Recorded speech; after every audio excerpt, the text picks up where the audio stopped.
এখন আমাদের আন্দোলন সংগ্রামের নেতৃত্ব দান করে ফ্যাসিস্ট স্বৈরাচার শেখ হাসিনার বিরোধী আন্দোলনের নেতৃত্ব পাঁচদানা খেলার মাঠে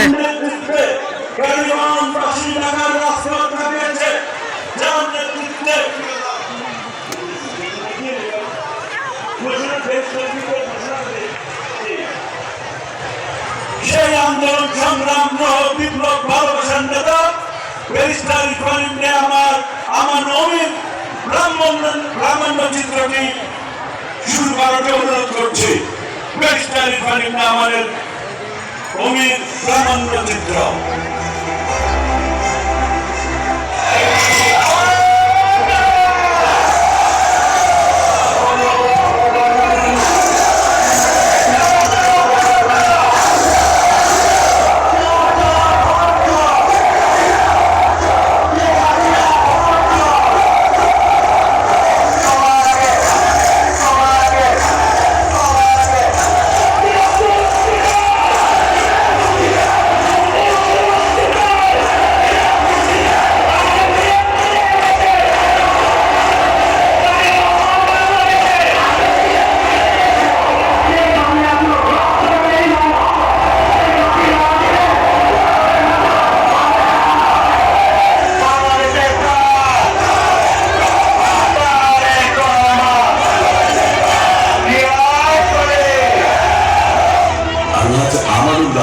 সুযোগ্য উত্তরসূরি ব্যারিস্টার ইরফান ইবনে আমান অমি লন্ডনের শিক্ষার্থী থাকাকালীন সময়ে বাংলাদেশ জাতীয়তাবাদী ছাত্রদল লন্ডন শাখার যুগ্ম সম্পাদক হিসেবে সফলতার সাথে দায়িত্ব পালন করেন।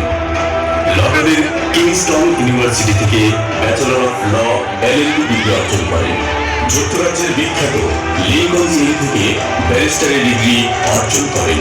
ব্যারিস্টারি ডিগ্রি লাভের পর তিনি দেশে ফিরে ঢাকা ২ আসনের জনগণের সেবায় নিজেকে নিয়োজিত করেন ও ঢাকা জেলা বিএনপির রাজনীতিতে সক্রিয় হয়ে ওঠেন। ঢাকা জেলা বিএনপির সহসভাপতি নির্বাচিত হন।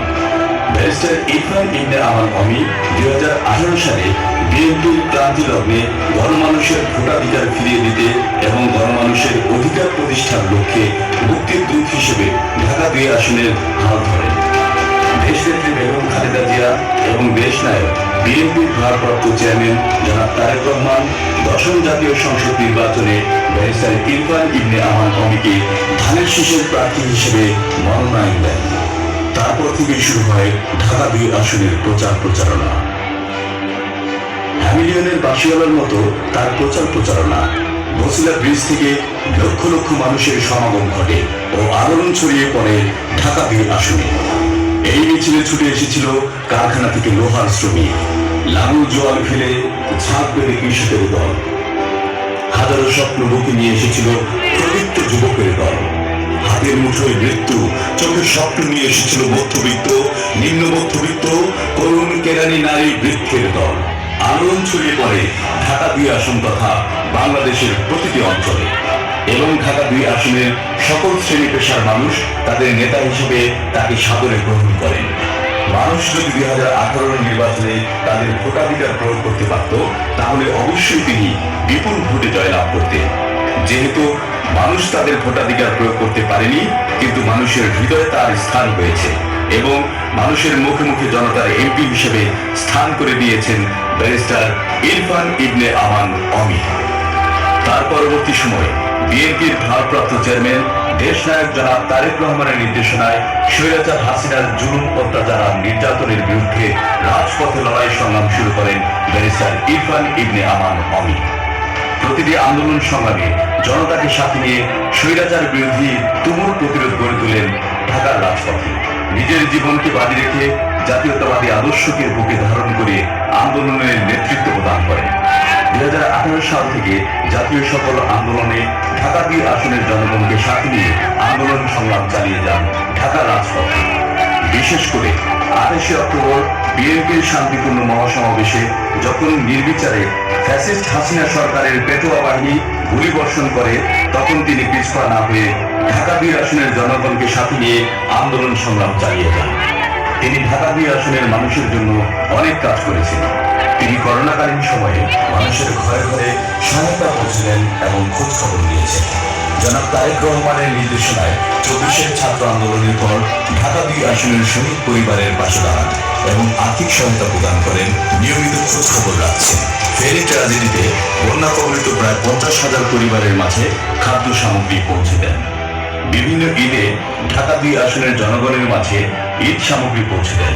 শীতার্তদের মাঝে শীত বস্ত্র বিতরণ করেন। জয়নগর মাঠ বাউন্ডারি নেট স্থাপন করেন। ব্যারিস্টার ইরফান ইবনে আমান অমির একান্ত প্রচেষ্টায় রায়েরচর পঞ্চায়েত ঈদগাহ মাঠ নির্মাণ করা হয়। ব্যারিস্টার ইরফান ইবনে আমান অমির সার্বিক সহায়তায় ঘাটারচর মাধ্যমিক বিদ্যালয়ের নতুন ভবন নির্মাণ কাজ শুভ উদ্বোধন করা হয়। বর্তমানে ঢাকা 2 আসনের অসমাপ্ত কাজগুলো উপজেলা প্রশাসনের সাথে সমন্বয় করে পুনরায় চালু করার জন্য নিয়মিত কাজ করে যাচ্ছেন ব্যারিস্টার ইরফান ইবনে আমান অমি। জনতার এমপি ব্যারিস্টার ইরফান ইবনে আমান অমি ঢাকা জেলা বিএনপির সাংগঠনিক সম্পাদক হিসাবে সফলতার সাথে দায়িত্ব পালন করে যাচ্ছেন। ঢাকা 2 আসনের জনগণের প্রত্যাশাকে মূল্যায়ন করে আলহাজ আমানুল্লাহ আমানের অসমাপ্ত কাজগুলো বাস্তবায়ন করার লক্ষ্যে ঢাকা 2 আসনকে একটি মডার্ন সিটি হিসেবে গড়ে তুলতে ব্যারিস্টার ইরফান ইবনে আমান অমি বদ্ধপরিকর। আমরা তার সফলতা ও সর্বাঙ্গীন মঙ্গল কামনা করছি। ব্যারিস্টার ইরফান ইবনে আমান অমির সালাম নিন, ধানের শীর্ষে ভোট দিন।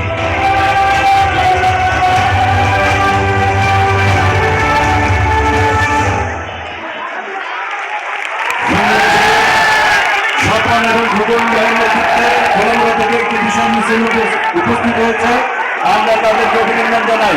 কৃষক দল, শ্রমিক দল, চাষা, স্বেচ্ছাসেবক, যুব দল, ছাত্র দল মিছিল এসেছে। আমরা সবাইকে অভিনন্দন জানাই। মহিলা দল সকল মিছিল এসেছে, আমরা অভিনন্দন জানাই।